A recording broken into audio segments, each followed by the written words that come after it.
公元前195年，长安宫廷笼罩在一片肃穆之中。大汉王朝的奠基者汉高祖刘邦驾崩了，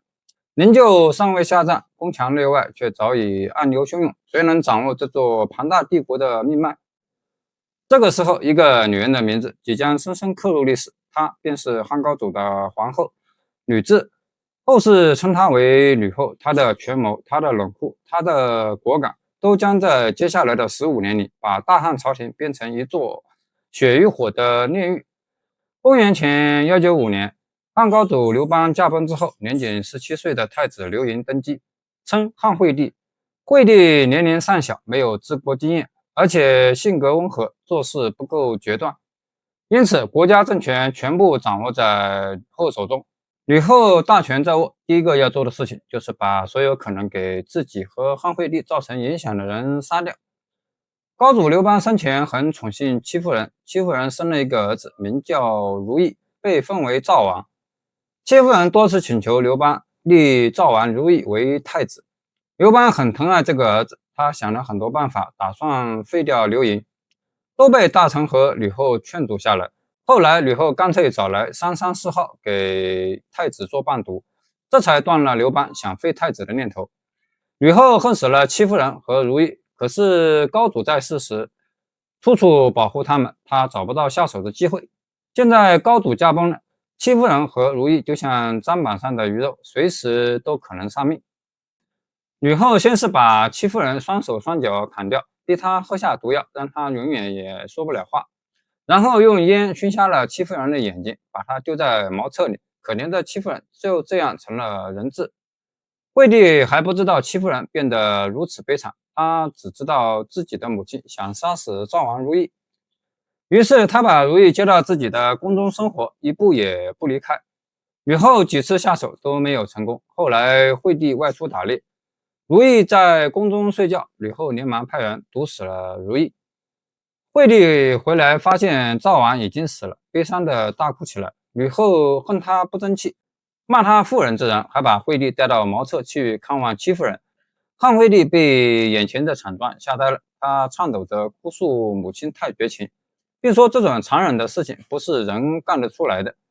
这之后，惠帝一直郁郁寡欢，他派人给吕后传话说：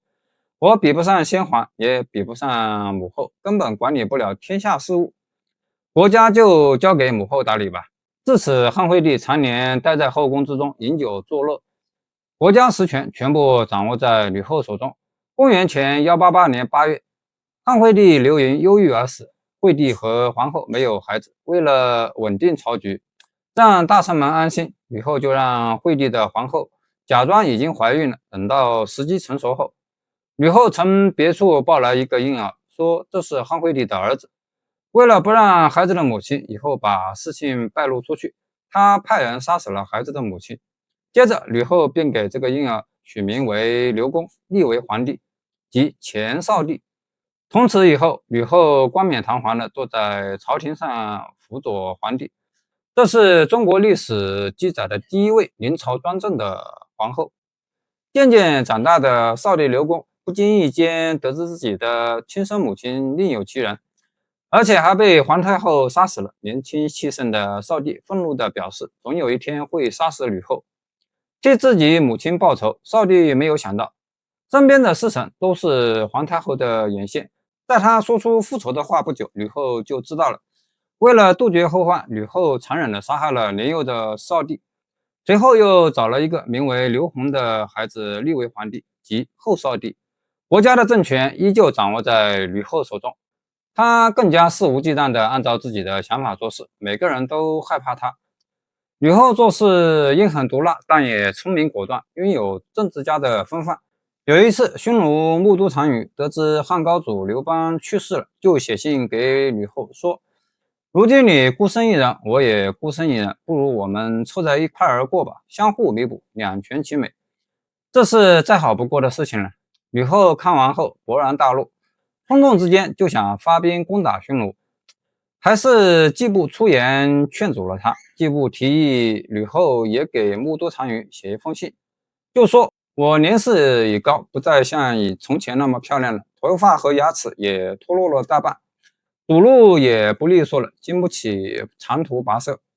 吕后还给木都单于送了很多匹马和生活用品。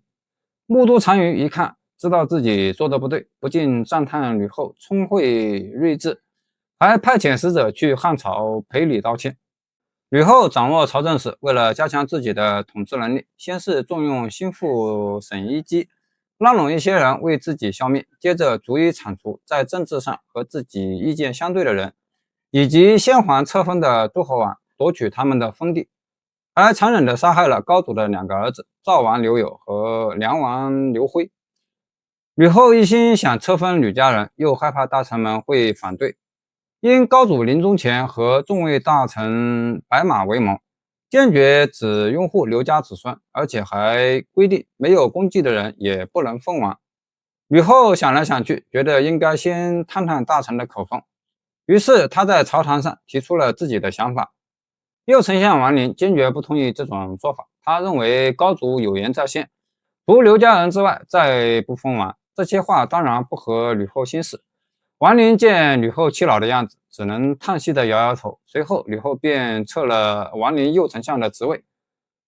王林受不了这种羞辱，称自己得了重病，不能辅佐皇帝，告老还乡了。吕后乐得如此，他让沈一基担任左丞相，还把许多朝中重要职位都分给自己人。陈平、周勃看在眼里，急在心里。他们不赞成吕后的做法，但苦于没有应对的办法。左丞相沈一基从不处理丞相职权范围内的事务，而是协助吕后管理宫廷事务，实际担当了郎中令的职位。不管事情大小，吕后都要和沈一基商量之后才做决断。其他大臣在职权范围内的事务，也要通过沈一基的检查之后才能做出决断。渐渐的，刘家子孙和大臣们对吕后的做法越来越不满，对沈一基也越来越憎恨。公元前187年，吕后开始大肆册封吕家人，没了王林的阻止，其他朝中大臣也不敢多言。吕后先是追封死去的2个哥哥，大哥为道武王，二哥为赵昭王，封侄子吕台为吕王，吕产为梁王，吕禄为赵王，封侄孙吕通为燕王，追封他的父亲吕文为吕宣王，又封女儿鲁元公主的儿子张燕为鲁王。除了大封吕家人外，吕后还要求刘吕2家联姻，她把吕禄的女儿嫁给刘璋，封刘璋为朱虚侯，又封吕师之的儿子吕种为沛侯，封外甥吕平为伏柳侯。公元前186年，吕王吕台去世，吕后封他的儿子吕嘉为吕王。公元前184年，吕后封自己的妹妹吕须为灵光侯，粗略算下来，先后被吕后册封的吕家人多达10几个，一时之间，朝廷成了吕家人的天下。公元前180年，皇太后吕雉病重，她害怕自己死后，刘家子孙和大臣们会把吕家人赶尽杀绝，于是她在临终前封侄子赵王吕禄、吕王吕产为大将军，两人分别掌管南北军队。吕后再三叮嘱他们，我死后你们要密切注意刘氏子孙和大臣们的行动，提防他们可能造反。高祖曾命他们立下重誓，不是刘家人不立王。如今我打破了誓言，他们一定非常恨我。等我出殡的时候，你们俩切记要守在皇宫之中，把军队都调集过来，不能让他们有可乘之机。公元前180年8月1日，吕雉去世，和汉高祖刘邦同埋在长陵里。吕后临终前立有一份诏书，下面写着按官级大小给官吏们赏赐黄金，每位诸侯王得黄金1000斤，即日起大赦天下。诏书中还任命吕王吕产为相国，让吕禄的女儿担任皇后。吕后执政期间，培养了一个庞大的吕氏集团，而对皇家成员刘氏子孙采取打击镇压的政策，引起了汉朝统治阶级的巨大内部矛盾。早已心存不满的刘氏家族在吕后去世后，很快就开始铲除吕氏集团。吕家人被杀无数，之前敢怒不敢言的大臣们也纷纷倒向刘氏。吕氏虽然手握重兵，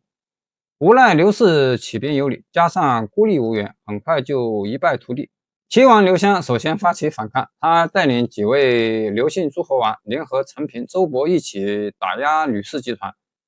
一番惨烈的斗争之后，刘氏最终获得胜利，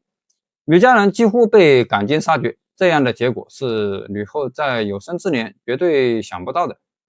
自汉高祖驾崩之后，吕后把持朝政15年，虽然做过不少自私自利的事情，但也为天下百姓做了很多好事。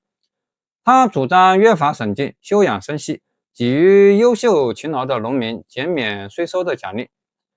减轻税收金额，鼓励因战乱逃往深山之中的百姓重新回到家乡。官员必须善待他们，分给他们一部分田地和房屋，定期释放官府中的奴婢，让他们回乡种田，废除秦朝一些严苛的律法，采取和匈奴和亲的政策，避免战争给百姓带来的痛苦等。这些政策有效地提高了社会生产力和百姓的生活水平，缓解了汉朝和外族的矛盾，为汉王朝积累了不少钱财，增强了汉朝的国力。